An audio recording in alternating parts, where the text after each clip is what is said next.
There you go. Greetings. We apologize for any difficulties with our time and hope it hasn't inconvenienced anyone. But we're on track now, and paradoxically, even though we're in the sign of Pisces still, this Aryan influence is building. And as I shared with some of our participants a little earlier, these astrological signs are easy to understand if you divide them into 12 neat, precise categories. But as one cycle ends and another cycle astrologically begins, there's a blending, there's an overlapping where it's not entirely like right now, Piscean energy, and Aries is coming in. It's coming in. You can feel its potency building. And the importance of Aries lies in many, many factors, way too many to go into at this time. But for this presentation, it primarily brings in the Aries first ray and the seventh ray. And you'll see the fourth ray there because it does have an important connection to Mercury, but it's usually depicted as ray 1 and 7. So this is very important that disciples like yourself are able to meet and to participate in these group activities, because your energy has never been needed more dynamically, more powerfully than right now historically. We are in a world that is at war and crises on so many different levels that the quota of energy that we can develop personally and within the groups is very, very important. So with that brief introduction, we'll go to just a little quick outline, and I may not be able to go through this sequentially. We've already covered a little bit of this, but you can get at least an outline, being prepared for the upcoming impact of Aries. And we know that we all survived 2025 when Shambhala impacted the planet, but it takes some time for even powerful forces like the will of the Father or God to really get traction, to filter down through all the different levels. And it may take lifetimes for that to fully manifest, but it's manifesting powerful enough that we can use it and direct it for group work and right human relations and goodwill and triangles. So we're going to talk about Aries and the will, the vortex, the funnel, the trumpet. They're all synonymous terms as we move into some statements by the Tibetan and our own personal experience. And a little bit from Blavatsky on where we're at in the big picture. There are 7 occult secrets. Blavatsky revealed 3 of them, and now we are moving into a cycle where sound or fohat that comes down from the abstract levels of fohatic electricity is now being made available to those advanced groups that have done the preliminary work of personality integration and made some progress with soul infusion. Doesn't mean you have to be a 3rd degree initiate, but it does mean that the force and the direction of your life is not just to understand technically the occult path, third ray, and I know this is going to sound perhaps a little out of place, but it's not just to love more perfectly. That is a given. And that has been shared by the hierarchy for many cycles. And now we're moving into the cycle of the first ray, or Shambhala. And this is what we're going to dig into. Okay, I read this every time I do a presentation because it's so important. And I'm just going to briefly go over it. DK is talking to his disciples via AAB back in the 40s, maybe the early 50s, and he's saying, look, all you have to do is get these books out there, do your triangle work, do your goodwill, and right human relations. That's my main expectation.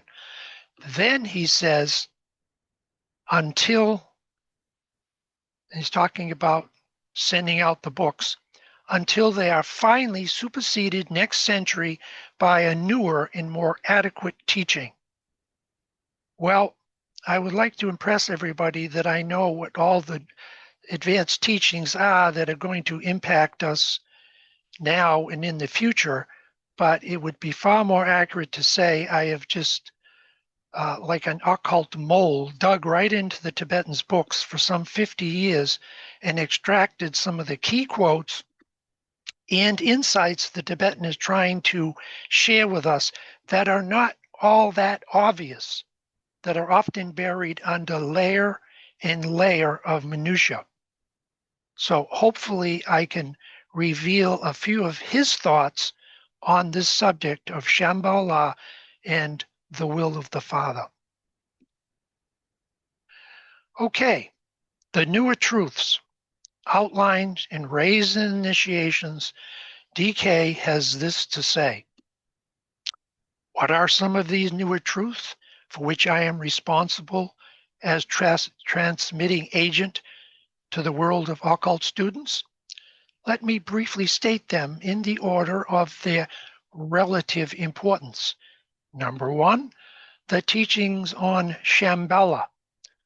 Little has ever been given out on this subject, and only the name was known.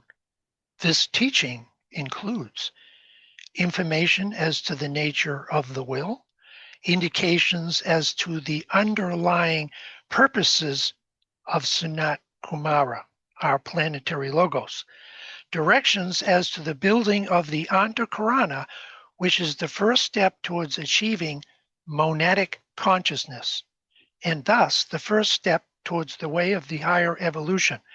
Keeping in mind, in the Bailey material, you have two levels of building the Antakarana. The first one, and I'm just going to simplify this for time's sake, because most of you are already aware of this. The first stage is to build a bridge up to the soul, and then the way of the higher evolution is to build a bridge between the soul on its own plane that has previously infused itself into the personality up onto triadic levels.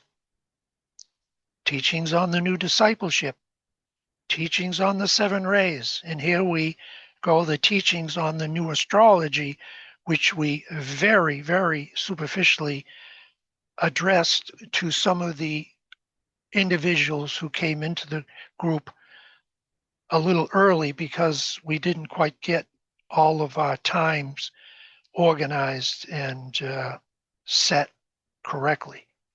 Information about the new group of world servers and their work. This information includes the attempt to form an exoteric branch of the inner ashrams, teachings upon the New World religion. And I would say with number 6, and I have said this before, and this may be just my opinion, that these types of meetings and group activities, because there's quite a few of them that are emerging, percolating up through the more personality integrated teachings that direct the student towards the higher initiations, which are really the third initiation and beyond. So the opportunity to work in that way and on that level is impressive, and even if it's just tentative. And we all bring our important thoughts, heart energy, inspiration, aspiration to do this work. Not obviously just here, but in our lives, in all the other groups we work with. And then, of course, number 7, teachings upon the New World religion. Teachings on Shambhala. Towards the end of the century and during the first few decades of the 21st century, teachings about Shambhala will be given forth. The effort of the abstract mind of man will be towards the comprehension of this, just as the goal of the hierarchical contact marks the present effort of the disciple. Again, remembering this was written, well, it was published in 1955, but it was probably written in the late 40s or early 50s. The stage, okay. Glamour is disappearing, illusions are being dissipated. The stage of penetration into a new dimension, into a new phase of effort and of attainment is rapidly being promulgated.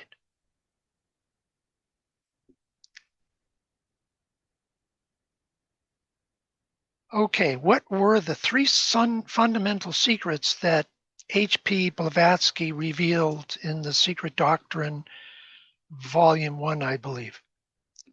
A, there is an omnipresent, eternal, boundless, and immutable present that is beyond duality, attributes, or manifestation. The eternity of the universe in toto is a boundless plane where the cosmos undergoes endless cycles of activity and rest. And last, the third one, the fundamental identity of all souls within the universal oversoul.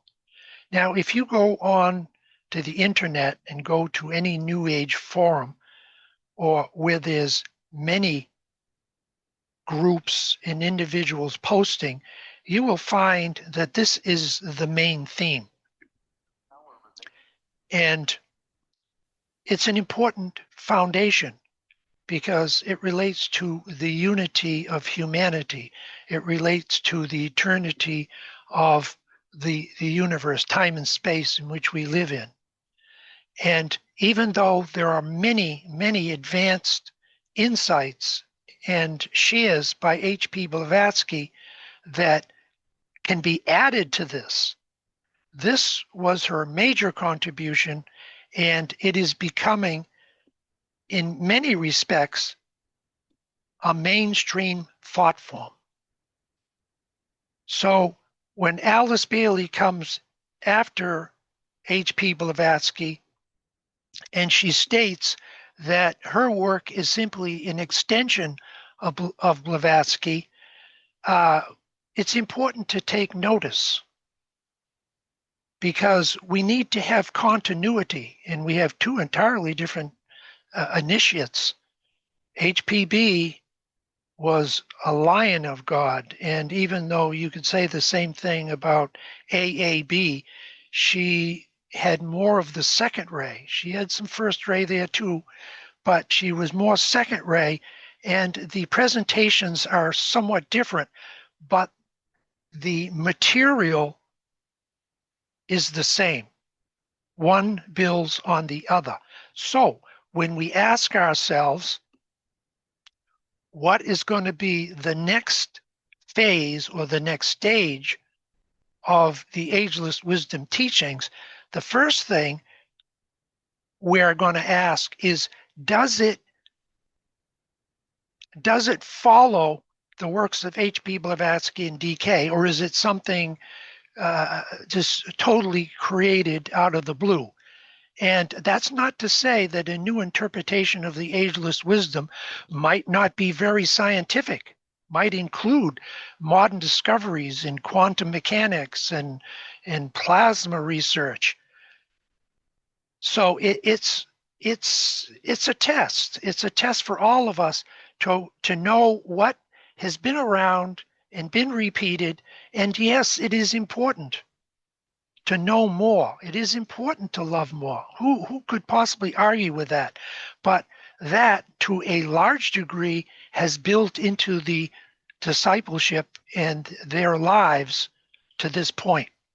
So, again, we're expanding on 3 levels, but we have to be open to the possibility of this new 4th fundamental. And DK outlines it, not in its entirety, but one of its key postulates. And what does he say? The subject that we are to deal with today is of such profundity and of such vital moment that your shrinking from even considering it is exceedingly natural. Fundamental postulates, and this is abridged, by the way.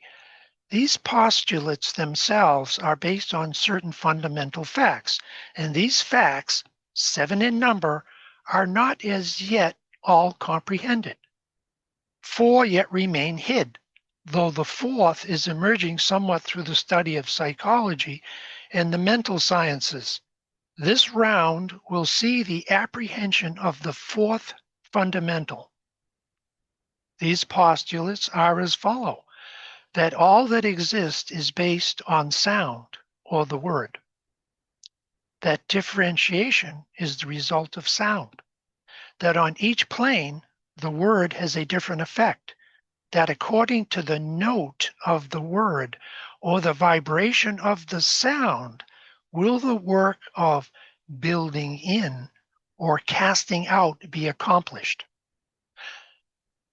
That the one threefold world has 7 keys, and these 7 keys have their own subtones. Okay, this, you could write books on what DK has just outlined here.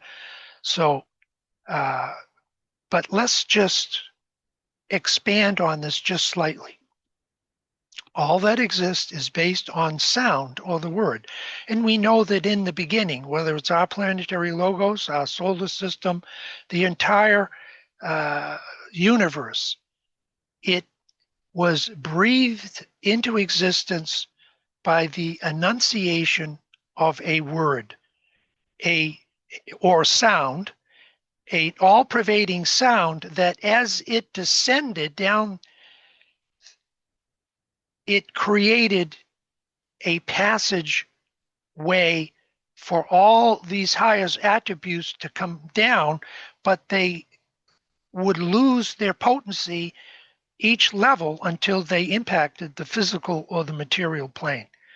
And our work, and this is why so much emphasis for the last 5 years has been on the notes or the sounds of the 7 rays and how they may relate to your 6-fold ray chart: physical, etheric, astral, mental, soul ray, and then upper triadic ray. Excuse me, I may have left out the personality ray. And when you do your alignment, and you may not follow the teachings of the arcane school or even the teachings that DK gives in his different books. You may have your own type of meditation. Somewhere in that meditation, you should take the color of your personality ray and build a bridge between that with its unique coloring and your soul on its own plane with its unique coloring. Because that is the bridge out of incarnation into perfect unconditional love and spiritual will. And also, when looking from above down, the perfect instruments that you have that can use these threefold energies in service. Your ability to serve groups and other people is directly determined by your ability to create that bridge between the personality, the threefold lower vehicles, and then the personality, soul ray, one monadic ray. That differentiation is the result of sound, that you have one all-pervading sound. That all-pervading sound, it separates into a trinity, which is best expressed by the AUM. A, the Father, U, the Mother, U, A, the Father, U, the consciousness or love aspect, the Christ principle, and M, the undertone of the Great Mother. And they, in turn, differentiate themselves into four lesser notes. So there you have the 1, the 3, the 7. And they diversify even more, but just for this presentation, that's all we need to share. That on each plane, the word has a different effect. Okay?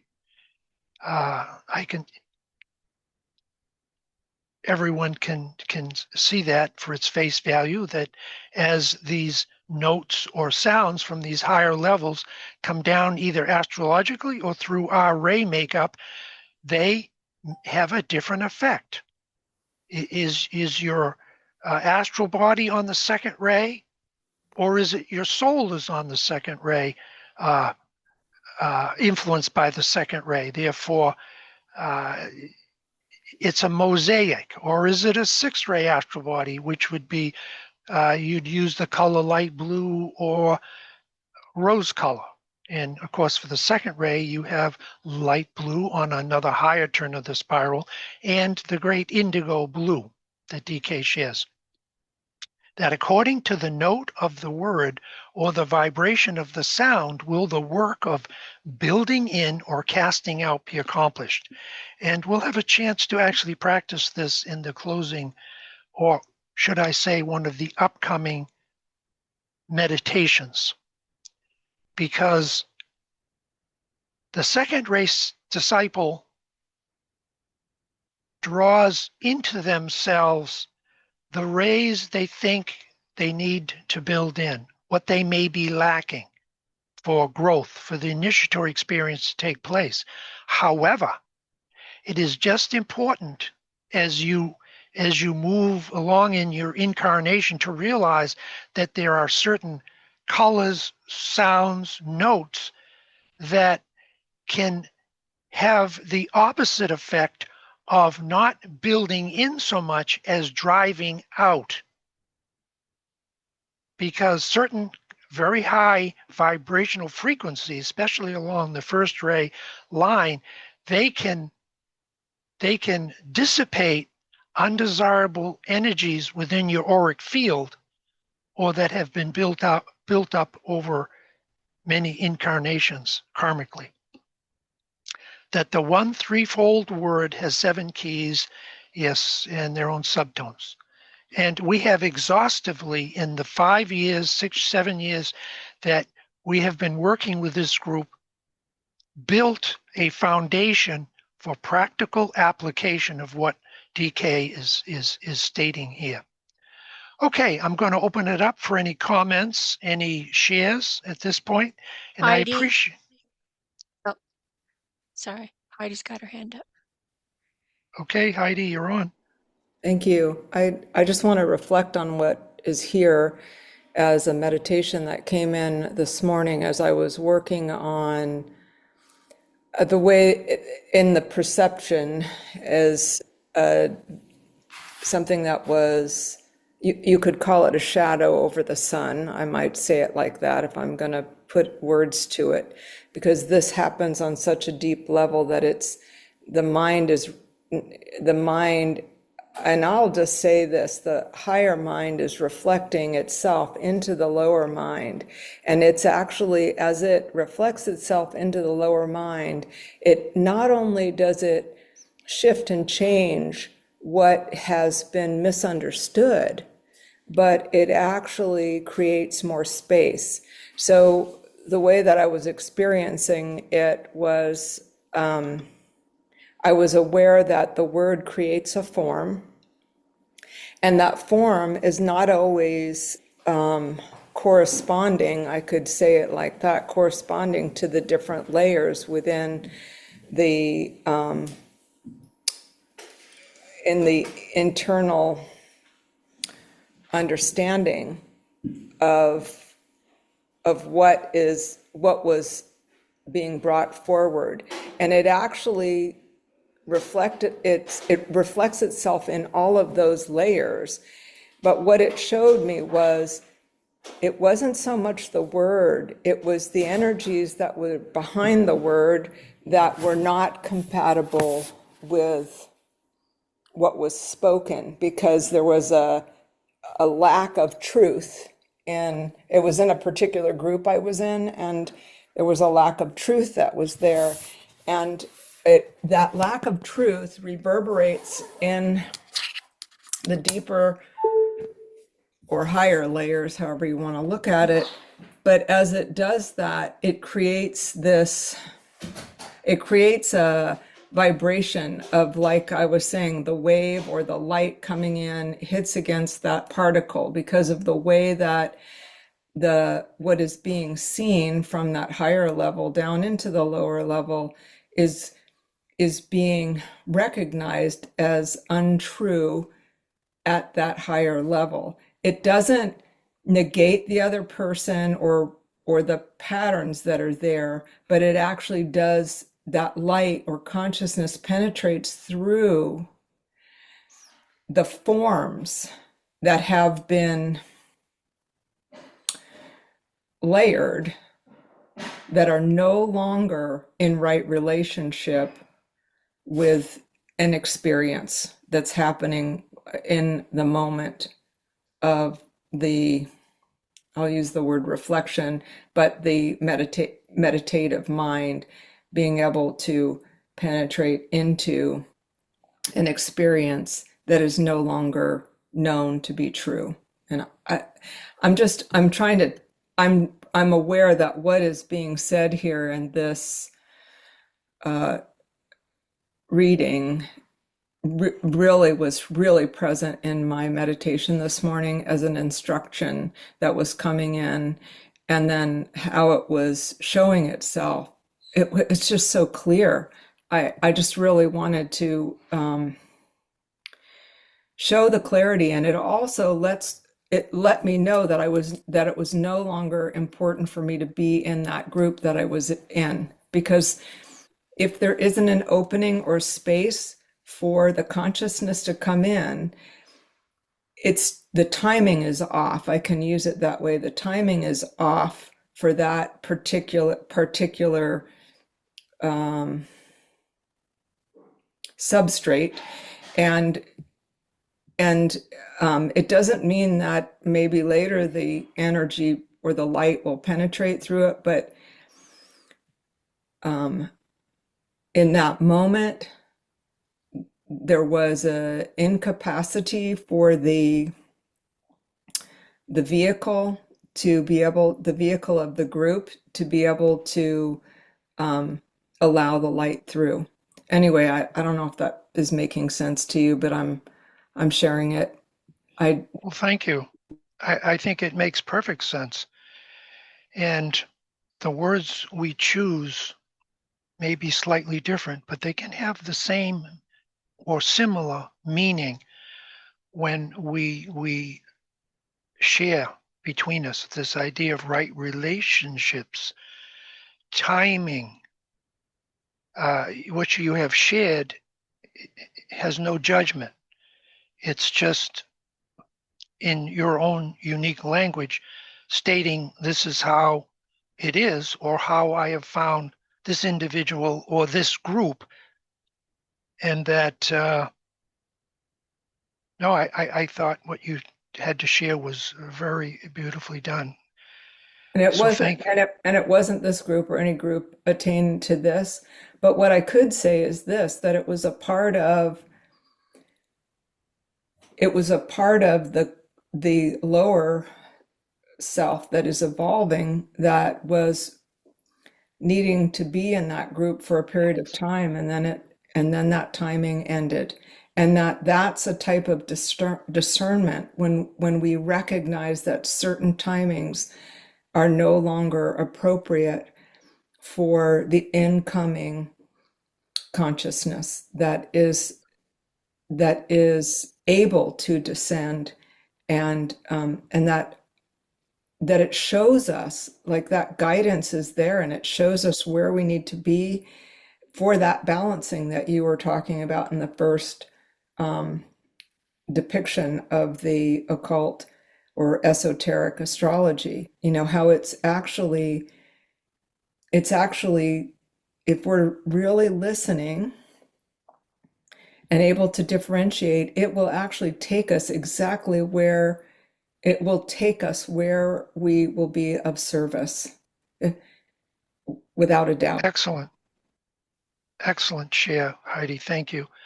It is about timing, cycles, and knowing when to make access into a given group and when it may be time to depart.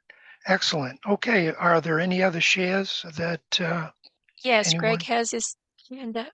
Okay, Greg, you're on. We can't hear Okay, you. you Good. can hear me now, right? I can.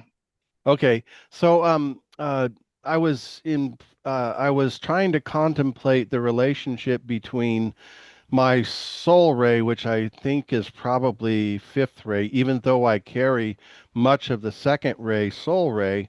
But the fifth ray is always a sub ray of just about, I mean, it's a sub ray of the second ray, but it's also at some level it's a subray of the first and the third rays as well. But my and then when I think about my personality ray, which I really strongly believe is probably the fourth ray. So when in terms of what you were saying about this concept of sound, I'm I think that I'm trying to relate back to Rule 7 for disciples and initiates, in which we enter into the ashram of the great of the soul and of the hierarchy in our meditation, and that the process there is that we are inside of that, and that we one of the statements in there that Master DK talks about is the concept of the dual chord. And so when I think about this concept of the dual chord, would you say that what's happening in terms of relating the fourth ray to the fifth ray and considering those two different notes of my beingness as I strive to integrate the personality ray with the soul ray and later on into the monadic ray, would you say that because there are two tones that actually I'm trying to reverberate or emulate in my being, is that really a statement about us working within the inner planes, wherever that might be, either in the schools or in the temples that are the high temples that we often go to bed and we don't even realize that we go there, but often we do.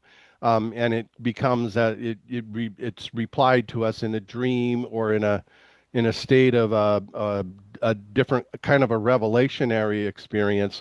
So what I'm then asking then, or maybe I'm just stating that the concept of the fourth and the fifth ray, if that's really my soul and how I perceive my soul and my personality ray, would that be a good analogy for describing? Because as I attempt to emulate the fourth and the fifth ray together, because we're always trying to dual chord or dual tone ourselves in everything we do, both here in the very lowest planes, but also in the inner planes. Would that be kind of a uh, uh, related to this concept of the dual chord as we work through the Rule 7 for disciples and initiates? I would say without any hesitation, absolutely. And I really appreciate how you have articulated and shared with your potential fifth ray soul and fourth ray personality. And I'll give you an example that will confirm your suspicions or your understanding of what you've just shared. Let's take someone who's doing a meditation like yourself that has the fifth ray soul and the fourth ray personality. Okay, the personality ray with its unique coloring, and if it's fourth ray, it's going to be some shade of yellow. Now, remember, there are other influences that can make this a oversimplification. However, it is accurate in the context in which I'm sharing it. Okay, so you have a fourth ray personality, you have a fifth ray soul. In the fifth ray soul, it could be blue, or it could be orange, because orange synthesizes all of the lower monastic levels. And yet DK also says that blue relates to the fifth ray. So you have two colors with a soul, and then you have the yellow with the personality. And when you experiment with what I'm about to share, you fairly quickly realize that, okay, this actually is working, or, I got to modify my meditation slightly because I feel a different color coming in. In other words, it's like priming a pump. When you take these dual rays, and this is what you would do. Okay, 6 stages of building the antakrana: intention, visualization, and then projection. That's the first 3 stages. Okay, during the visualization stage, you would, and I've used this technique that works very well. You always use the soul ray as the center coloring. In other words, you're looking at a donut. The center of the donut has the soul ray, which would be this flaming orange or this blue. And then around that like a corona, and it may even be larger geographically speaking, but it's not as intense as the soul ray. And you take those dual rays as one composite image, and you drive it with the third aspect of building the antakarana, which is projection. And this is where the will comes in.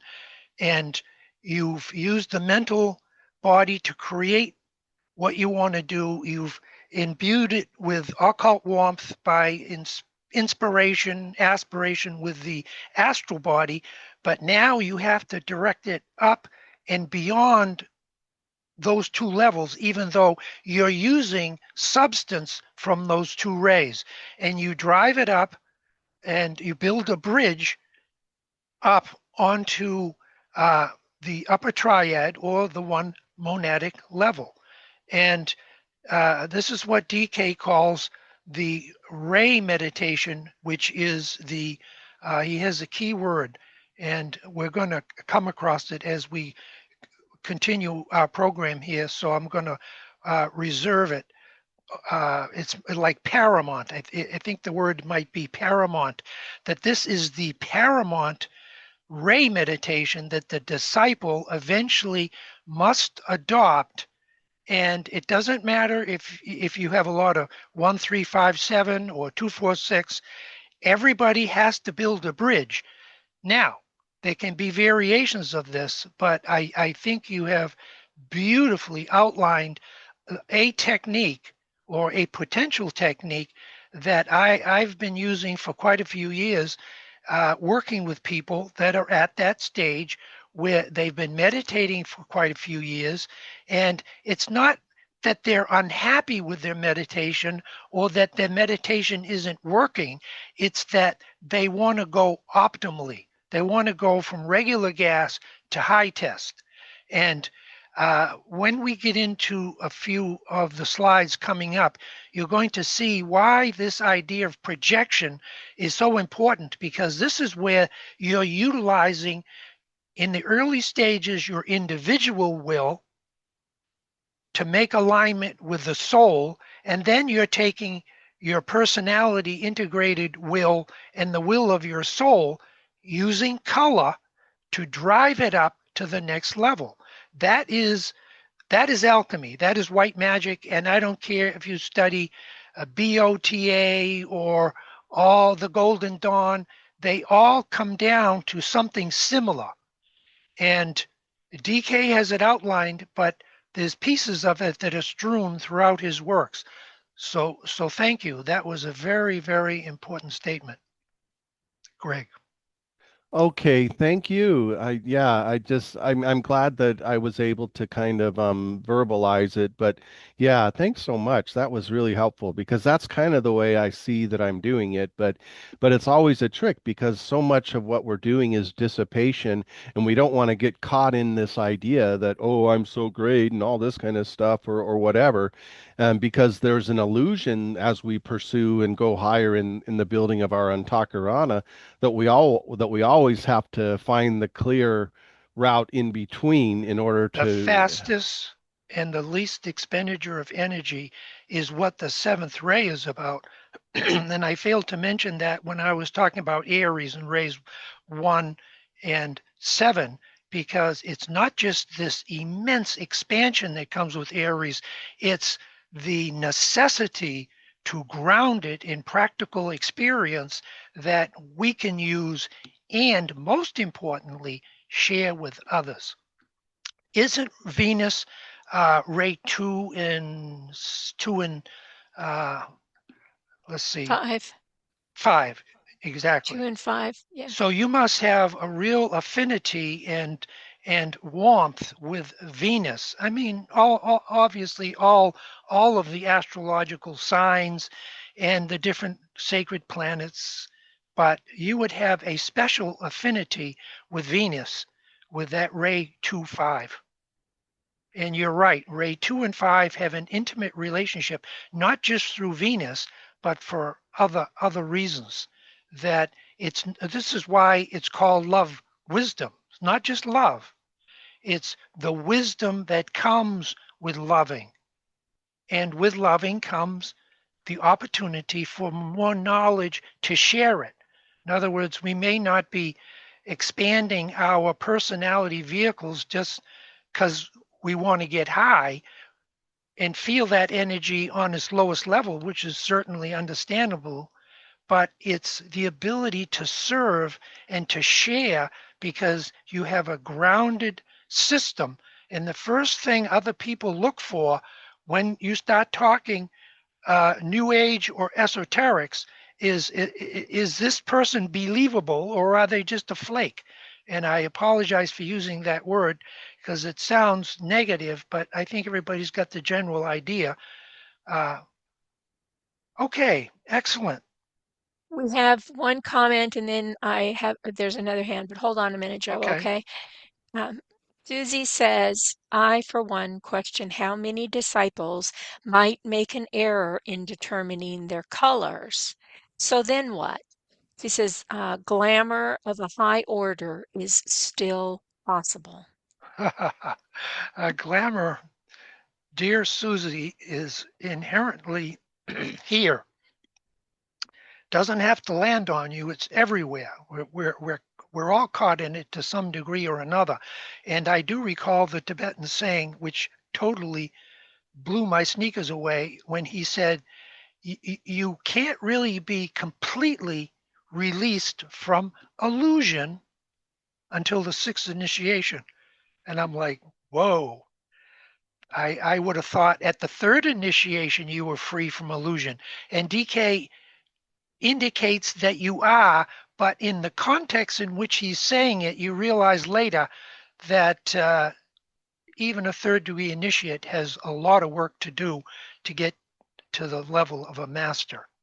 And yeah, the colors. This is why I don't know how long you've been with us, Susie, but if you have a chance to review some of my presentations, I have exhaustively gone over the rays and what Blavatsky and Bailey have said, what are the colors of the rays? And it becomes complicated. I've actually written a commentary on the rays and the planes, what their colors are, and you can find it on my Lightweaver website. And it goes into great detail, mainly stuff pulled together by studying HPB and DK, but also some of my own personal experience. And initiation can only occur when a stream of light is projected between a greater entity and a lesser entity, or the inverse, a lesser entity to a greater entity, with their coloring, with their note. Why is it that the Deva kingdom, and that's another theme that we have dealt with exhaustively over these last few years, why is it the angelic and Davic kingdoms are so important in the Alice Bailey teachings, and yet she gives so little information? For several reasons. One, people weren't ready for it, and two, it could be dangerous in the hands of people that wanted to misuse it. But HPB, this is 100 years ago. Alice Bailey, it's like, I don't know, 75 years ago. So there are more people within groups like this that are ready to work with the Deva evolution. And the Devas are color, sound, vibration. Some have geometric forms, and they all have heat. They all have warmth. And if you want to speak to the angels who are hovering around you, trying to get you to slow down and to tune into their wavelength, you've got to be quiet, you've got to be still, and you've got to know that when you do your 6 stages of building the Antakrana, as we shared with Greg, at some point your mind will have to go from active to active passive. This is no easy There's no easy way to describe this, but those of you who are advanced meditators know exactly what I'm talking about. You set in motion the meditation. Okay, I want to meditate today. Oh, there's my meditation mat. Okay, the low mind is moving. And then you have some type of form, and whether it's a deity or a mantra, and you enunciate it, you drive it up through the ethers, and then you get to a point where you're not negatively polarized, but your lower mind is suspended. The cheetah or the mind stuff that if you keep thinking about your meditation, the other half can't take place, which is the descent of the very thing that you're invoking.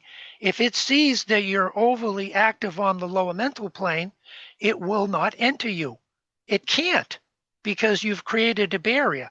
So you invoke it, you use your lower mind, but then you go into what DK calls something serenity. It's also Master M in the Agni, sublime expectancy. Now, think about that and then don't think about it. Entering into sublime expectancy. And peculiar as this may sound, if you're trying to contact the Buddhic plane, you're using in your invocation the highest aspect of your astral body, which is linked to your soul. It's the lower subplanes of the astral that cause all the grief in the world. So you invoke it, you send it out, and then you listen. And if your invocation is pure, if you've learned how to still the mental faculties on its lower expression, that entity who's more advanced by law must respond and will come down through the thread, even if that thread is no bigger than a hair on your head. If it's done with right intention, with love, with clarity, and the ability to still the lower mind. This is the third initiation we're talking about here.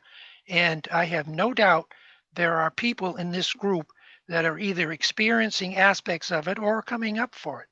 And I apologize if that appears a bit pretentious or out of order. So I apologize, but it's a fact to me, because you wouldn't be attracted to these, because there's 100 groups I could work with, and I could simplify it And that's not to say that isn't just as valuable as what I'm doing here. But the question I always ask is, are people advanced, mental, loving people? Are they ready for the next phase of the ageless wisdom teachings? And again, I make no high claims that I do, but if I am reflecting properly, accurately, occultly what DK is stating and sharing with us, it is of value. And I get as much, maybe even more than all of you, just by virtue of the fact that I've been impelled to put these presentations together and collect all these sometimes out of context quotes into some type of clarity. Okay, one more question, then we're going to continue. Thank you. Okay, Joe's got her hand up, and I want to say personally, thank you very much for your clarity in your presentations. Well, thank you, BL. It's a joy to work with you. Go ahead, Joe. I'm piggybacking on my son's statements and reflecting that 200 years ago, I want to stand in this present moment with you. But 200 years ago, an ancestor of mine, he wasn't an ancestor, George Washington, no, no. Oh, goodness. Andrew Jackson became the president of the United States. 2 generations later, my great-great-grandfather was named George Washington. Excuse me, I'm still doing George Washington. Andrew Jackson. And I got to thinking about it the other day and I thought, what is going on? And then I realized that the theme of this widespread family of mine, reaching back 200 years, reaching forward 200 years, this is a soul family. The theme is to thine own self be true. And when I thought about this in terms of what Greg was talking about, I could say to myself, it's group. It's group. The group gets an idea, and one by one, people join the group and they catch on to the idea and move forward into the sub-levels of the original 1 through 7, each expanding on that idea until, in fact, it becomes a global concept. Beautiful. That is such a wonderful share because it relates to you personally and it shares an occult truth. To thy own self be true. What is my own self and what is truth? And that's what the discovery is. Excellent. Well, thank you, Joe, for sharing that. That was wonderful. I just want to say we have one more comment here Okay, that's before we fine. go on. Diana says colors and sounds are linked. We might get shade of blue wrong, but the corresponding note, G, is more accurate. Yes, thank you, Diana. You can go into a meditation with what you think is your ray makeup and maybe the color and the note. But the interesting thing is, this is all self-correcting because you may be meditating on blue and then violet appears. Now, is that violet the 7th subplane of ray 2, the blue ray, or is there another influence there? So it's all very experimental and very creative.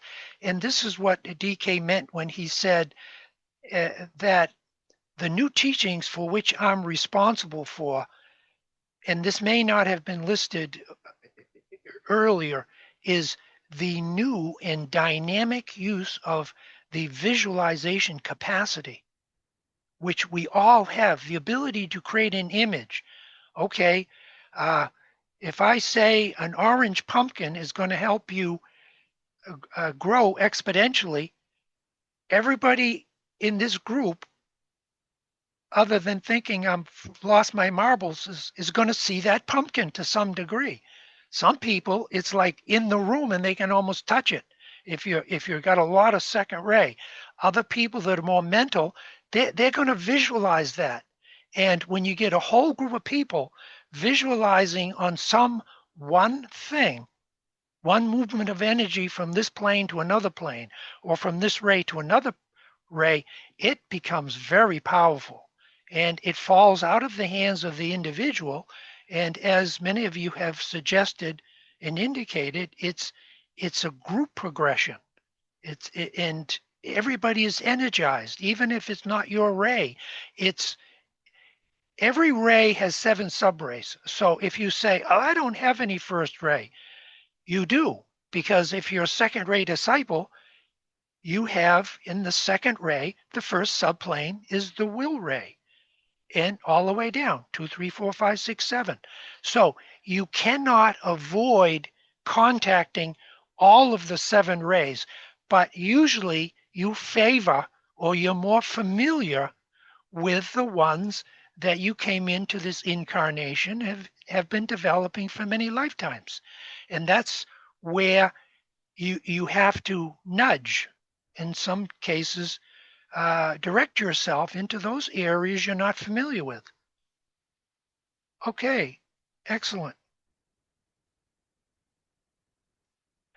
So let's move along here. This is such a classic statement, and may have said this several times, but I want to share it, right? Would somebody like to read this out in the group? I'll read it. Thank you, PL. Spirit, sound, soul, light. The second word of importance in this fourth rule is the word light. First, the sound, and then the first effective sound, pouring forth of light, causing the revelation of the thought form. The soul is to be known as light, as the revealer, whilst the spirit aspect will later be recognized as sound.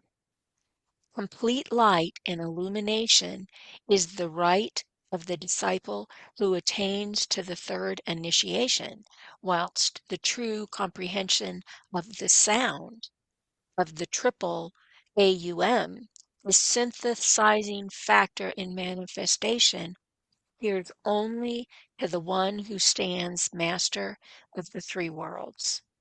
It's from Treatise on White Magic. Excellent.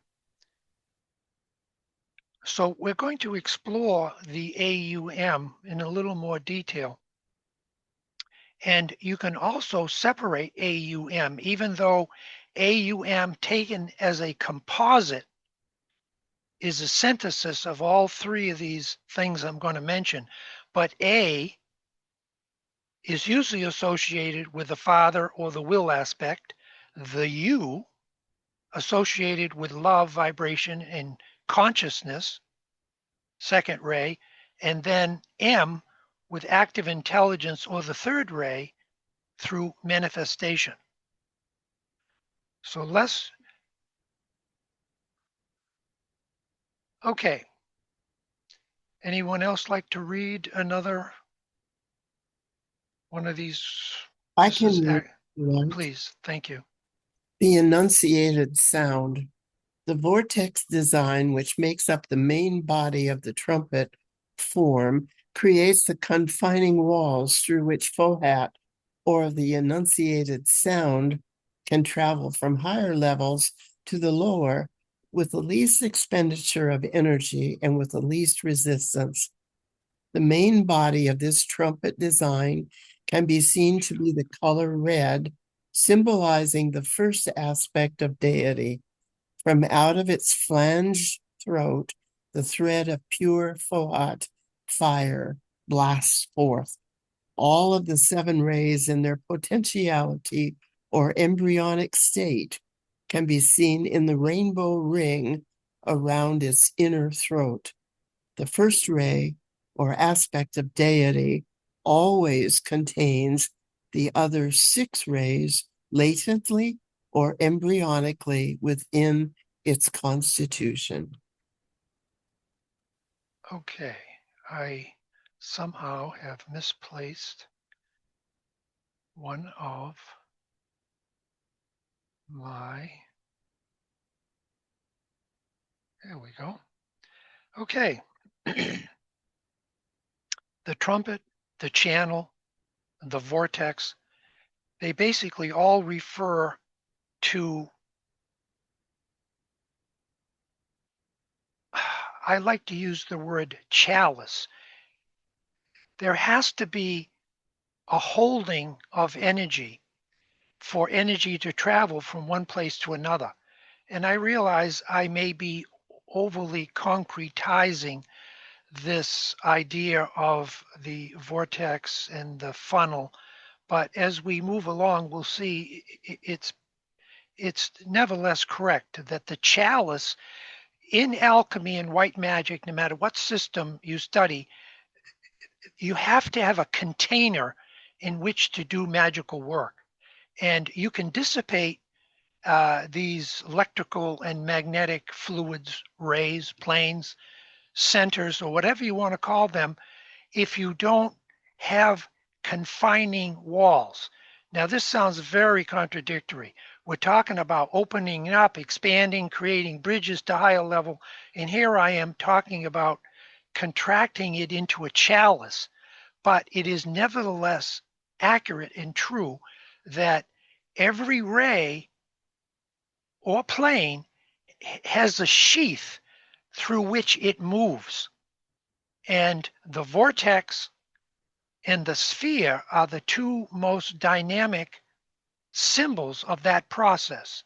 And this, again, is a theme that we have really hammered and revealed and shared through all these years of either with plasma and scientists in the vortex or the different ageless wisdom teachings creating the vortex. So let's take this quote from DK. And again, he's talking about AUM, as you'll see. That center is in reality an opening. And he's talking about the door of initiation, but I've had to abbreviate and truncate this for easy assimilation because it gets very technical. That center is in reality an opening, a door leading somewhere, a way of escape, a place through which the soul, imprisoned in the body, can emerge and pass into higher states of consciousness. It has also been called the funnel or channel for the sound. It has been also named the trumpet through which the escaping AUM can pass. That is a very powerful statement, and it helps you understand the previous statement when I said somewhat out of context and perhaps even prematurely, that what you see here is a vortex that has all the 7 rays, or a trumpet or a funnel, all the 7 rays represented by its horizontal shaped appendage or funnel. So it has the potential of expressing any one of the 7 rays. But in this case, if you follow it from left to right, you'll see that this stream of 7 ray energies opens like a flower, and out of the throat of which emanates just one of those, which is the green of the 3rd ray. And this is what initiates us. And paradoxically, we're taught to let go, to fuse. But when you build your Antakarana bridge, and this is really another depiction of the Antakarana bridge, there has to be defined parameters. And your defined parameters are the mind and the emotions. In other words, they are the vessels in which you're creating this discharge, this invocation up, out, and through their influence into higher realms. And when the reverse happens and these higher soul, monadic, spiritual energies respond, they come down into the funnel and they make the funnel wider. They make the ray energies brighter and more potent.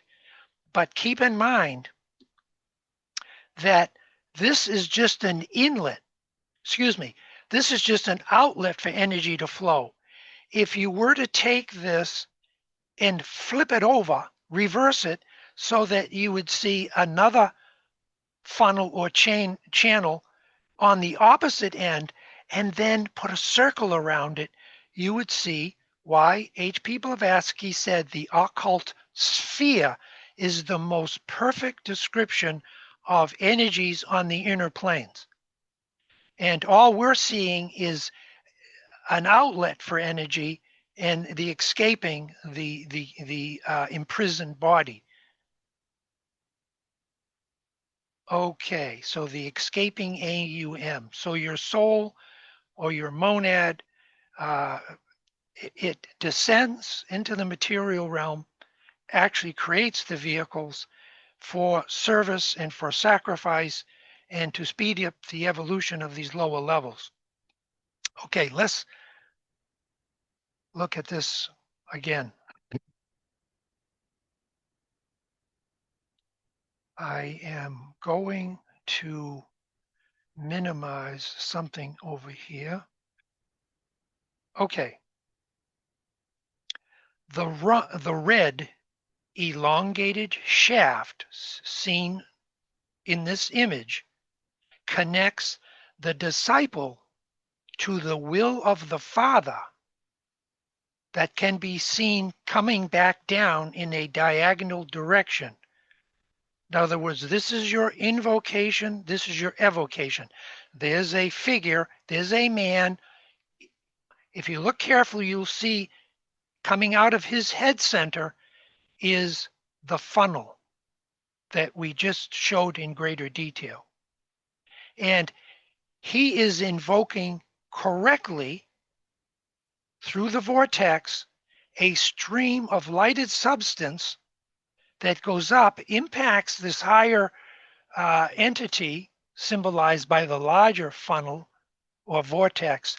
And by law, this higher entity has to respond, so it sends back the same vibration that this man sent up, only tenfold, 100-fold. Let me read on, because this gets even more interesting.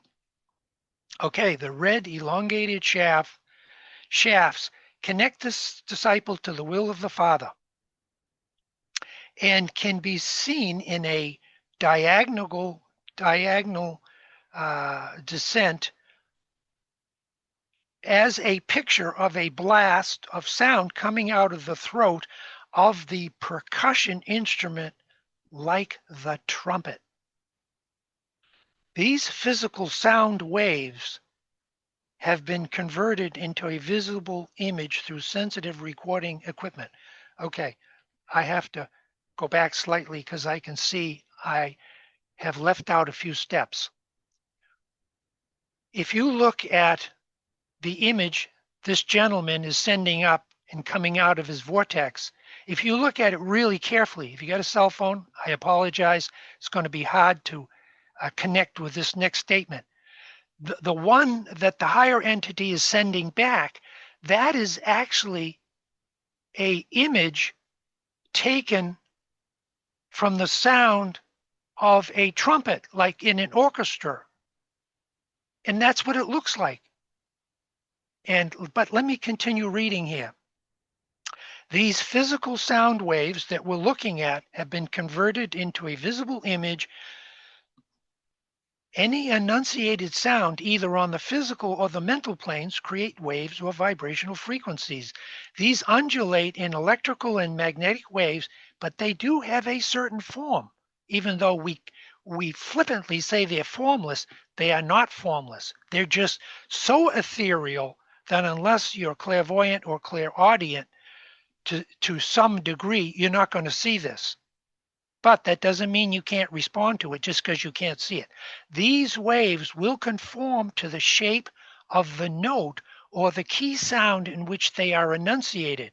Okay, this gentleman is enunciating a first ray note, which, generically speaking, from what we've just shared, would be ah. And again, seen through sensitive recording equipment, coming out that sound, a sound coming out of a brass instrument looks exactly like, to me, a sword. And the sword has always been a key symbol of the first ray. And why would the yogis and the lifetime meditators say that these symbols, like the first ray is a sword, the second ray is a lotus, the third ray is this, fourth ray is something else? Because on the inner planes, they do have these very transparent, cohesive membranes that look like those, uh, that look like all those historical things that have been shared. Okay, any questions about this image? Because I realized that I should have had it better organized, but in my enthusiasm, I often leave out important things. Are there any questions how an invocation takes place between the microcosm of man and the macrocosm of the soul, the upper spiritual triad, the one monadic life? When you do your meditations, you are projecting a tangible energy of force that will knock on the door and demand recognition from these higher entities. So if there's any question about the image, please. Yeah, I have a comment, Duane. So as this is depicting invocation and evocation, and that the evocation is only going to be the same quality, resonance, and vibration as the invocation. But does it happen on a perhaps higher turn of the spiral or higher octave? So if you can only invoke, let's say, a certain rate of vibration, a certain quality, a certain subplane of matter, of mental matter, or of love, the response back, is it equal only to that which you are invoking in quality and note, or can it be on a higher turn of the spiral? And if it's on a higher turn of the spiral, what conditions why or how it's on that higher turn of the spiral? That's an excellent question. And I would say both. And this is going to sound contradictory, but in the occult path, there are many contradictions that are reconciled when you look at it more from the higher mind, other than just the technicalities. The response that you get when you do your invocation out and up towards deity, the response, the speed of the response is determined by the original invocation. In other words, if your mind is just seething with all kinds of stuff and you know it's not a good meditation, you're not going to get a good response. However, having said that, if you demonstrate enough pure aspiration, enough clarity of mind, and enough spiritual willful intent of the first ray, it will get more of a response than what's sent out.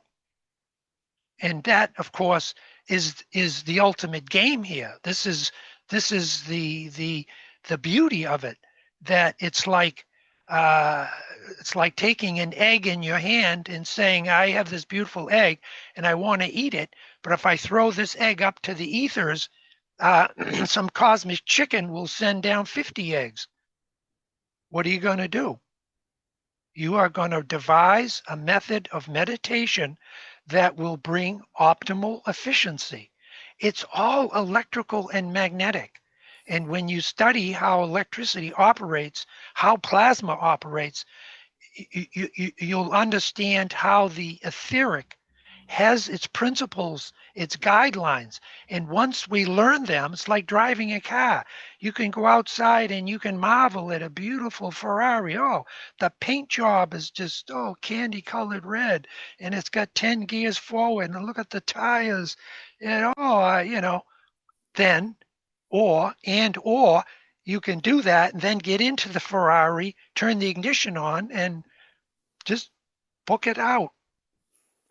So So a follow-up comment then would be, if that cosmic chicken that's taken your one egg and given you 50 in return, is that kind of the beneficial perks from the soul, or is it is the solar angel involved? And because there's got to be something that is giving you more back than just what you are sending out as invocation. So is it another life like the soul or the solar angel that through the essence of itself, which is already tenfold, but you're in that connection harmonically and resonantly with 10% of it, that when you get that evocation back, just by the nature of itself, you're going to get 50-fold back?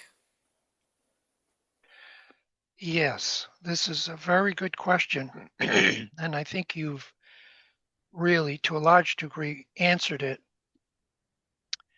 The solar angel, under the impression or the guidance of the one monadic life, takes on this sacrifice to embed some part of itself down in the very, very depths of the material plane. Now, how does it do that? The solar angel collects into itself and it sounds its note.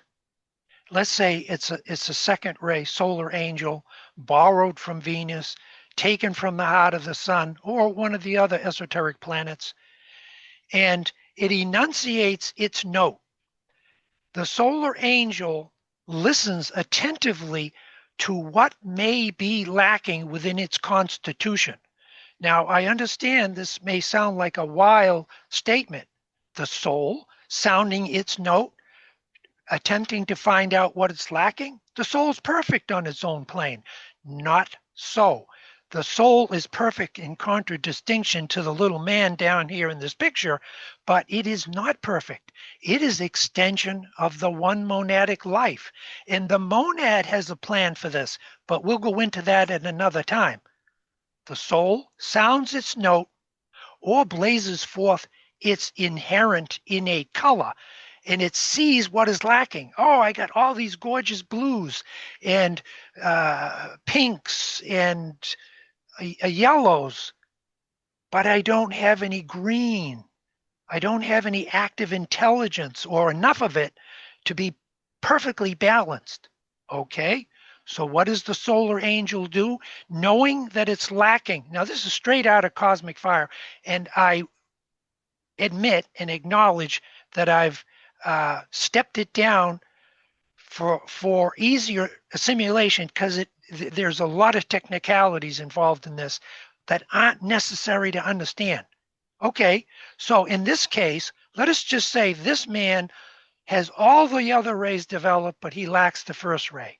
So what does he do? He takes the little first ray he has, directs up through this channel, through this vortex, knocks on the door of the soul. The solar angel responds by sending him the type of energy he needs. But to go back to what I was saying just a few sentences ago, the solar angel knows what it lacks on its own higher plane. It sends down these threads and it creates your personality ray, because that personality ray is going to express 3 lesser rays that are going to help its evolution when the personality has become integrated and the individual unit, the man in this case in black, says, hey, I don't belong here. My home is in the heavens. And then he becomes initiated and he goes back to the soul level. However, and this is everything I've said alludes to this one occult statement, he goes back with the knowledge and with the experience of having descended all the way down through all these different levels, perfecting all these lower levels, integrating the personality, and then being drawn back up. And guess what happens? The soul on its own plane now has greater light. So, if we look at it from the point of view that the solar angel sacrifices some aspect of itself to descend down this channel, this Antakarana bridge, and that it is at the same time taking on the karma. This person who's living in manifestation is not taking on just its karma through its different vehicles. It's taking on the karma of its family, the karma of its spiritual groups. So what happens is it becomes radiated out and it becomes the saving force. So the solar angel is doing several things at the same time.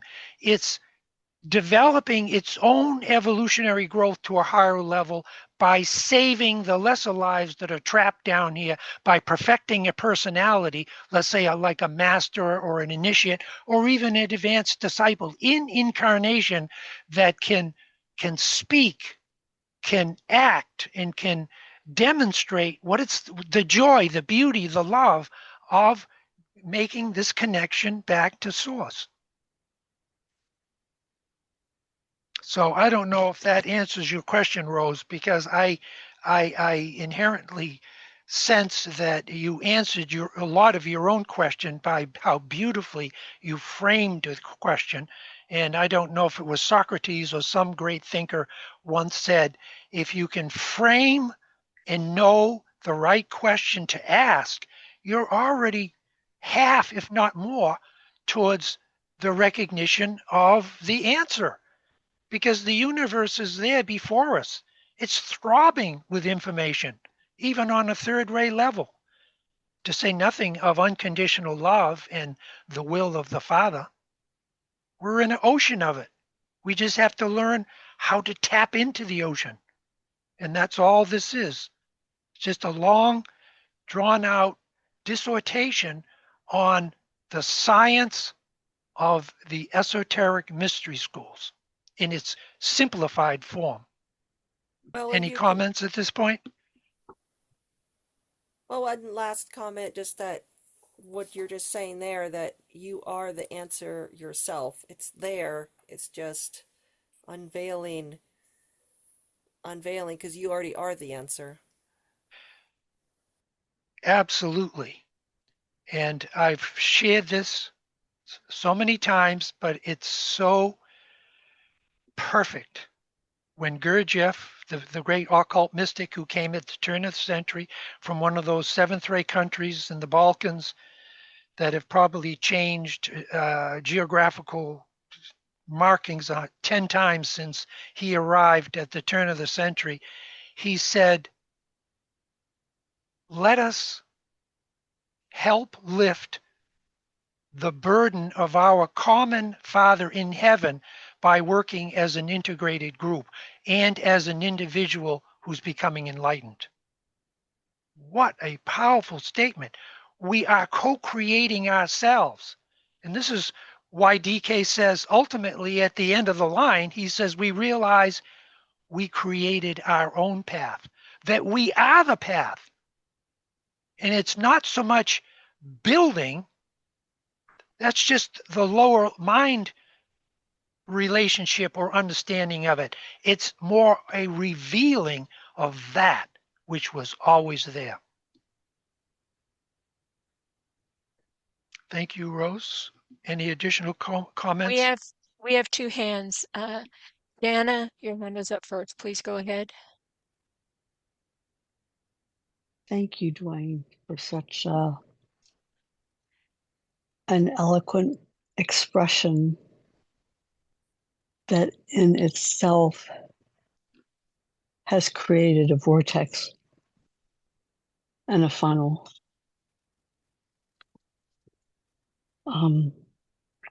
I'm sorry, I got to get back down here a little bit to express anything else. Um, and means of expression and creating the funnel or the vortex, I find that the same thing occurs through the use of sound. Like looking at the picture, if that's what comes from a trumpet, I wonder what the expression actually looks like when it comes through the resonance of a gong. Oh, yes, absolutely. Because when it's without words, and because of the sound and the frequency aspect, such tremendous vortexes are created by those sounds that it's an evocation to the soul and or the solar angel and or all the additional devas that are always around for sound, you know, just expanding it tremendously, which is one of the reasons why when I finish doing a sound bath, I give people time to come back, because they're normally so evoked and consumed by the literal vortexes and funnels that are created in the event that it takes them a while to get back. So I definitely experience this visual as a reality. And I want to thank you for that. And thank you for, because your expression just now for me did exactly the same thing. Excellent. So thank you. Thank you. And everyone's joy is my joy, and my joy is increased by everyone's participation. We need to release our moorings, moorings that have stabilized our lives, moorings that have worked, moorings that keep us upright. But it has to be done in the right environment and under the right spiritual impressions. And group work is that. It's not for nothing, Dana, and thank you for your eloquent description, that they call it a gong bath. You're not listening, you're not just hearing, you are immersed. And that's what the group life does, and that's what pure music does.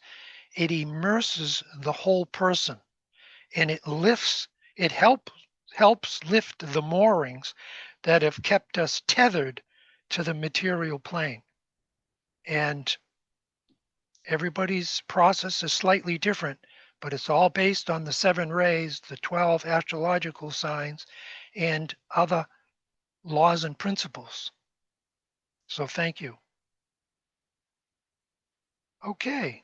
And Barbara has her hand up. Okay, Barbara, you're on. Yes, so this central sphere reminds me of the Sri Yantra, of the the downward facing triangles and the upward facing triangles. So when they're in really a multiple form, it becomes a sphere.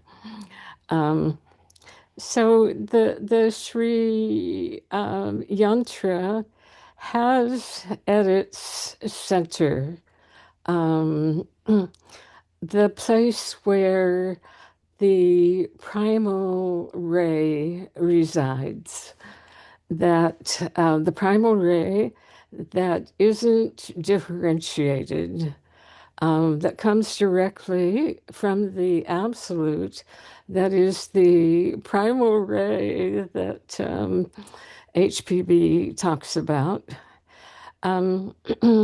offers a kind of pulsation that really animates the sphere even more. So I think that as we are going into the Aquarian age and a time of even greater synthesis, we're going to be in a visual reality that we can have 6 different rays and at the same time one source ray. Um, at the absolute nexus of it all, and that source ray is going to become more and more active and significant as we go into greater synthesis. Excellent, Barbara. That is a wonderful share, and I am in total agreement. One of the things that you brought out, well, actually many, we're just about to head to the dual triangles, the upper and lower triads. So you're right on the money. And the idea that all these rays and planes, they're all these astrological signs, they're in motion. The Tibetan has said the greatest thing that any disciple can recognize is that all is energy and that these energies are in motion. So when you mentioned the word, Barbara, pulsates, we have to recognize that the soul on its own plane, the monad, and even lesser aspects of those two high principles, they pulsate, they vibrate, they throb to the great heartbeat of the system, which is the solar logos, sets the tone, and by sounding that note, but that note is not just a note, it has 3 main aspects that eventually fan out into 7 other aspects, 7 rays, the 1, the trinity, the 3, and then the 7, and then they can even be broken down further into 49 sub ashrams or groups or rays. And that was a nice and wonderful share. So thank you. So let's see if I can get my computer to move, which I don't seem to be able to do. Let's try this. Rose, are you still available? I'll be right there. Okay. Yeah, no, my computer has been around a little longer than, oh, here we go.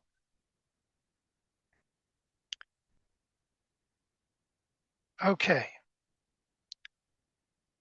We're talking about destroying angels, and I am going to skip that part because we've already repeated it. Okay, now we're going to do a meditation. And we've been studying the vortex, the funnel, and now we're going to actually see a replica. And when someone who has developed the visualization capacity can see something, it's easier for them to be influenced by it, A, and B, they can close their eyes and they can duplicate it on the high mental plane. In other words, all these animations and symbols that I share, they can be quite potent just looking at them sitting in the comfort of your armchair. But when you close your eyes and duplicate it on the high mental plane, then you really make things happen. And one is more passive, and there's nothing wrong with that, and one is a little more active, but a little more powerful. So I want to use this meditation not just to clear out any debris that you may have in your auric field. Anything that was very useful to you, it can even be fear, something that you needed to experience but is no longer necessary. And when you look at this vortex rotating, imagine it descending, stopping at the top of the head, beginning at the top of the head, and moving slowly down. And as it moves down through you, it throws out any half-formed thought forms, any illusions that you're working with and you want to dissipate, and then down through the astral body, dissipating any fears, any discomforts, any shadows that you no longer need. Sometimes shadows can be nurturing. They can give us time, like the roots of a beautiful rose bush, that the rose can only flower sometimes depending on the depth and the activity of the roots going down into the darkness. Darkness itself can be very nurturing, but once that nurturing has transpired, the flower of life, the egoic lotus with all its beautiful and radiant petals, will burst forth into the higher regions. All parts are needed, all parts are sacred. It's just a question of shifting our attention. So take a deep breath and visualize this cone descending on you and lifting you at the same time that it's throwing out, lifting with its potency and power, any undesirable qualities that the personality no longer needs.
Visualize these little specks. We have a rotating vortex here, a cone, out of throat of which comes deity in its different ray expressions. But imagine that we are all one little dusty speck in this grand symphony, this grand mosaic. Now, whether it's the rays of your personality or your soul ray, monadic ray, It doesn't matter. And cyclically, this is how we are swept in when seeing the larger picture, that the solar logos being being instrumental in creating this second ray solar system and being of the fourth order, you're going to get very strong ray 2 and ray 4. So its little monadic specks would dominate the other rays, and they would exist, they would contribute, but they would be of lesser potency. And then this also goes with the 7 sacred planets, depending on what round or root race or part of that the soul is on, will depend on where they will find themselves in this grand rotating organic mosaic. Okay, are there any shares that anybody would like to make about the rotating trumpet channel? Diana says, my experience, the rotation expelled yellow particles. Question, by expelling whatever is hindering resonance and fusion with the soul from the 3 lower worlds, are we perhaps cooperating with the solar divas to redeem the lunar Petries who inhibit these 3 sheaths? Yes, the purpose, thank you. That's a wonderful comment. The purpose of the devas is to assist the reappearance of the Christ, the avatar of synthesis, and the masters to redeem substance. And to drive some color out of your system indicates that you have created a vacuum, a temporary vacuum, or a partial vacuum. And let's see if I can explain it in this way. When we meditate, we create a vortex. The vortex is part of a sphere. There's an inlet and an exit. Excuse me. When you sound the OM, OM, or AUM correctly on the right note, or at least a similar note, what happens is at the center of the throat of that vortex and in the center of the sphere, remember what you're looking at is like a cap to a sphere. Energy coming in the top, rotates through the whole system, exits at the bottom, and goes to another sphere. If it's redemptive, it goes to a lower sphere. If it's invocative of a higher level, it's connected to a higher sphere. When you sound the OM and the AUM correctly, it creates a vacuum in the center of the vortex. And nature abhors a vacuum. So what happens is you're throwing out that which is unwanted, but the soul is using that as an opportunity, as well as the higher vehicles, to build in, to substitute what has just vacated. And it all happens under the law of electricity and compression. When you create a vortex, you create an area that is empty, and nature abhors a vacuum, so the other energies rush in to compensate. Now, having said that, another dynamic takes place when you sound the OM correctly. It does just the opposite. The AUM or the OM, it throws the heavier elementals out to the periphery of the vortex. And then eventually they can get discharged down into the earth where all the lower elementals congregate, waiting for their day of opportunity. So it's expansive and contractive. It's redemptive in 2 different ways. It's in breathing and out breathing. And when you get into the Raja Yoga Sutras of Patanjali, you realize that to achieve this state of perfect poise, sublime serenity, that you have to regulate your breathing in a new way. And this usually falls under the stewardship of a master's guidance. But just because you don't have a physical master doesn't mean that your soul is not instructing you, impressing you, or that you are in an ashram, but the master may be out of physical incarnation.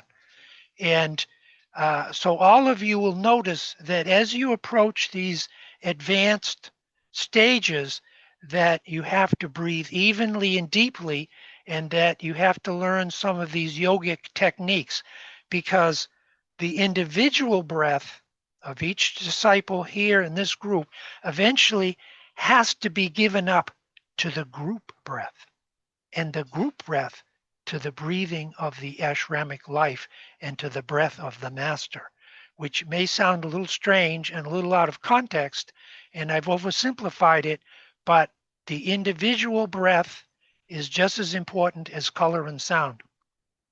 In fact, at some points, it's even more important. Excellent. Any other shares? Joe says, I'm wondering about sound as a diamond white light, and also that sound may be experienced kinesthetically. Yes, that's very interesting. Yes, a diamond is expression of the first and the seventh ray because of its purity, its hardness, and its rarity. But there are geometric forms to all the rays, and they are morphing. When we say they palpitate, it can be flashing between the flower of life and the dodecahedron, or and we've reviewed that quite a bit also. The importance of gems, because they inherently ground certain energies. However, the most important aspect of radiation comes from the mind itself. But these sacred gemstones can activate that in its lower form. And then when you visualize it on the high mental plane, it's like going from a rusty bicycle back to our Ferrari as far as the speed that you're traveling to make these connections. Thank you, Barbara. Okay, let's go forward a little bit here. And we're going to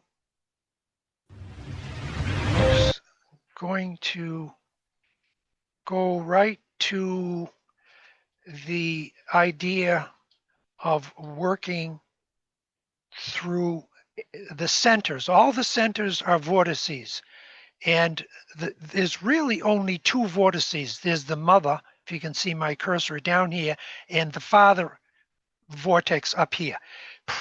In pralaya, or prior to manifestation, or pralaya, these two vortices are one, and yet they are nothing, because Fohat hasn't created the seven sons or the seven daughters yet, which is where all these other subsidiary groupings come in. And all you have to realize is that every one of these centers is a vortex, and when you can rotate energy around 3 points or 3 lesser vortices, it creates a greater vortex. In other words, you want to go through the first initiation, which I have no doubt everyone here has. It's because whether consciously or unconsciously, because you don't have to always know the technicalities to make this dynamic work. It just can help speed it up if you want to be more scientific about it. Base of the spine, sacral center, throat. When the energy, humanity has a lot of energy in its sacral center, and that's the dynamic of what's taking place historically now in the world. A bunch of people, mainly men, and I hate to profile here because I could be wrong, they don't have control of their sacral centers and they have misused it. And what we see is the result of it. Okay, sacral, throat, base of the spine. that is really one vortex after the first initiation. Second initiation, base of the spine to the solar plexus, over to the right, up to the heart, then back to the base of the spine. So you've seen this hundreds of times, so it's not necessary to go into it in greater depth, but I just wanted you to include that somewhere, however, on a minor level.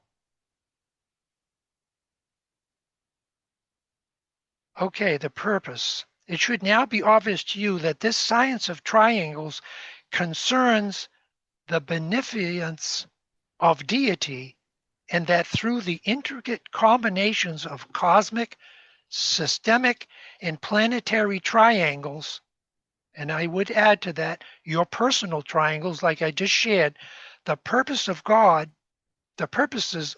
are working out. Those purposes are motivated by love. It is through these relationships that love expresses itself, brings about the needed changes for that expression, and human consciousness is brought into the required state of inclusiveness. All is symbol, and these symbols must be mastered. And DK simply says, I've scattered all these charts and word pictures that you can find in Treatises in Cosmic Fire and other of my books. You must master them. You must use them to open the real center, because they're just veils. And I don't need to read that quote. Here's one example. The all-seeing eye of Shambhala. Well, when we think of Shambhala, we think of pure abstraction, nothingness, the absence of everything, just pure will, pure power. Not so. That on its own plane, and we're talking about states of consciousness here, there still is some lighted form. And it is so advanced, it is so ethereal, we can't recognize it or bringing into our lower vehicles until we go through these initiations that we have tirelessly shared through these presentations. The all-seeing eye of Shambhala is a world of pure energy, of light and directed force. It can be seen as streams and centers of force, all forming a pattern of consummate beauty. The eye of God, the all-seeing eye of God on a monadic level. And there you have the 7 rays at the very top. You have probably coming from the cosmic, astral, or mental plane, some stream of inspiration. It impacts the monadic level, and it sets in motion the 7 monadic groups. The first one, impact, is the first ray. Second one is, which is red. Second one is blue. Further down, it's ray 3, green. Ray 4, yellow. Ray 5, orange, red. Ray 6, rose. Ray 7, violet. And okay, let's look at another symbol from H.P. Blavatsky, Fohat, which is cosmic electricity or the will of the Father. She says is a fiery whirlwind. Let's look at this one. I call the dance. It's Fohat, or first ray, depicted by the black dot in the center of this red disc, galvanizing second ray Davic substance into rotary and cyclic spiral motion. That Fohat is a vortex, and as it comes down through the different levels, it agitates all the substance around it.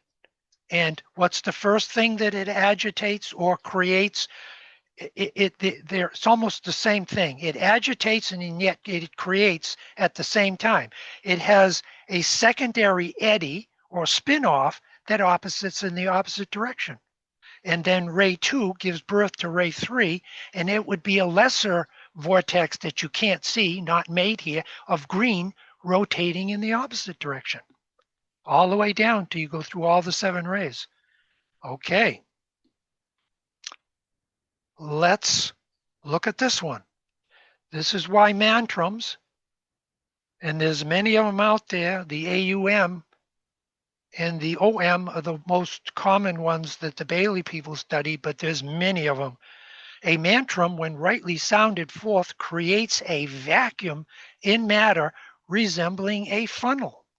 The funnel formed betwixt the one who sounds it forth and the one who is reached by the sound.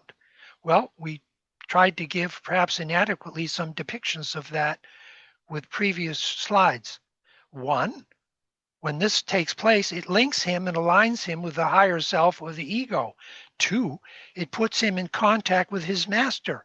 Three, it links him with his egoic group and binds all into one composite whole, vibrating to one note.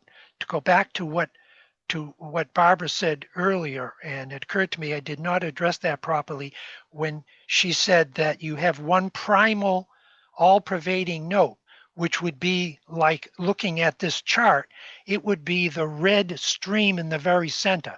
That's the first ray. But as it comes out, all these other circular eddies or vortices that are created by this downflow of powerful energy at high speed, they are secondary notes. They are foundational, but they're very important. Okay. All is symbol and the symbols must be mastered. DK says, all that is possible for us to do in this section will be to impart the truth in three ways. Through the illumination of the student's mind as he studies the stanzas of Dian, which will be found at the commencement of this treatise in Cosmic Fire. Secondly, through the realization that will come to the student as he correlates and ponders upon the various occult fragments found scattered through the pages, primarily centering his attention upon the following words.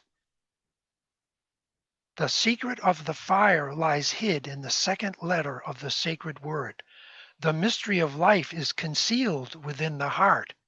When the lower point vibrates, when the sacred triangle glows, when the point, the middle center, and the apex connect and circulate, the fire, when the threefold apex likewise burns, then the two triangles, the greater and the lesser, merge into one flame, which burneth up the whole. He's referring there to the Kundalini, that at the third initiation, the Kundalini becomes activated and it assists you in making progress that otherwise would take many lifetimes. But if you haven't done preparatory purification, it can have some negative side effects. Thirdly, through the consideration of the various charts and word pictures, which will be found also scattered through the treatise, the student of the new era will approach much that he has to master through the medium of the eye, learning thereby to appreciate and solve that which is presented to him in the form of lines and diagrams.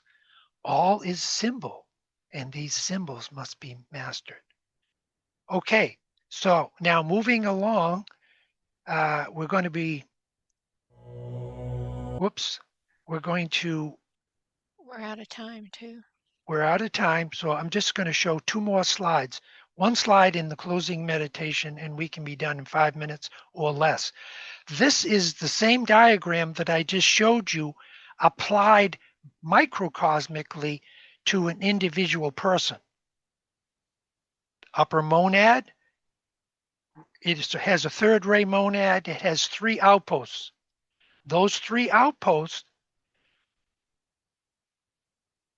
are what create the soul body, but at the third initiation, the soul fades out, and the monad has direct access to the 3 lower vehicles, the astral, the lower mind, and the physical etheric.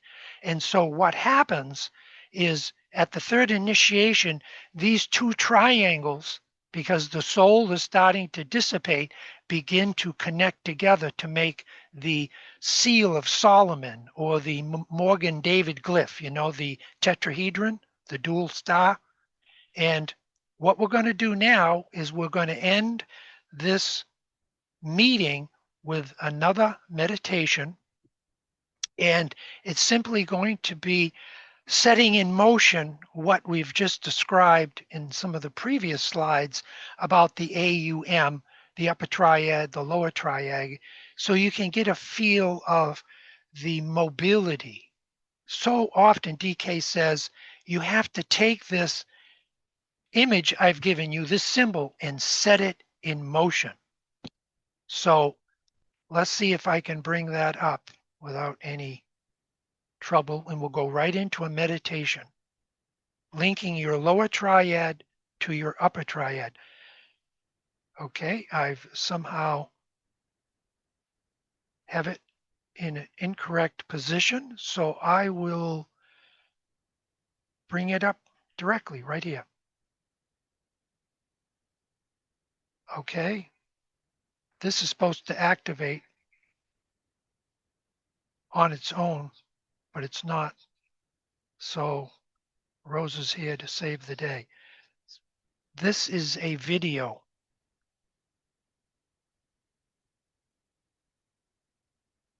Okay, sorry, we'll go to another video. No problem.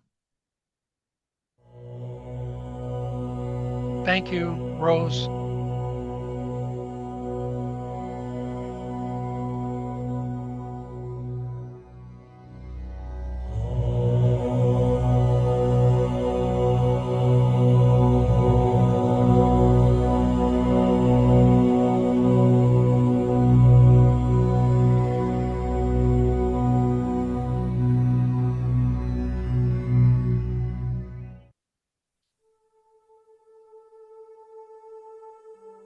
Same image, only synthesized into one organic whole. The upper triad descending and the lower triad ascending.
Excellent. I want to extend my appreciation for all of the technical assistance we have been given and for all of you for taking time from your busy schedule to be a part of this beautiful group mosaic of which you are an intimate part. So lots of love and thank you. And we hope to see you all next month, Saturday the 11th, for the next Awakening the Higher Mind Through Intuition. Excellent. And it will be at the normal time, the 7 p.m. So 1 hour earlier than what we were today. Okay. Okay. And Duane, I've emailed you, and Michael, I'll still be post-op and won't be able to sit at my computer. So um, you guys will be on your own. Well, and Rose, who's always a great help. Thank you so much, BL, and I appreciate your astrological wisdom. Hey, like I said, I've been working at that for many years. It shows. All right. Love you. Goodbye, everybody. Thank you. See you soon.